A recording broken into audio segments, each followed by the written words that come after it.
we found it was very difficult to find somewhere that we could really imagine living for the rest of our lives and sort of creating that project, that lifestyle project.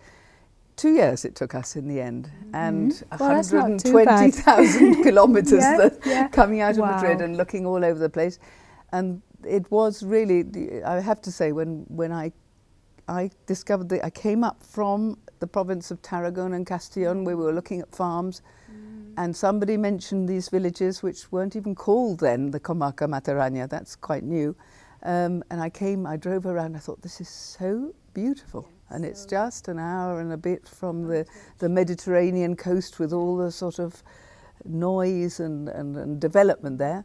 It is the most wonderful place. Unspoiled, but not primitive. The customs are still maintained, but everyone, they're very modern. There's there's a good feeling in the villages. You maintain the customs, but there's plenty of young people in most, if not all of the villages. But I think actually, with the crisis and the change in economic climate, more people perceive the country as a good place to live. When we did this 20 years ago, they thought it was an extraordinary thing to do, to come out of a city and a sort of a corporate job and come into the middle of nowhere and restore a medieval building. So that was... Yeah, absolutely, because this really does feel like being in the middle of nowhere. And did you actually head this way, or were you just travelling around in the area and came across it? We were pretty systematic, but when we first of all, so we found the area, which was sort of, as I say, it must have been autumn, I think, in 1993. We found, no, 1992. And then we actually managed to find the farm and buy it in 1993, the beginning of, and started work on the restoration.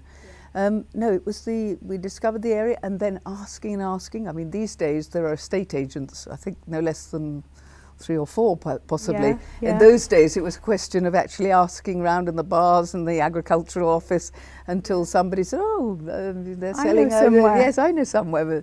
Because we were, of course, wanted good land, water, somewhere to restore, buildings to restore.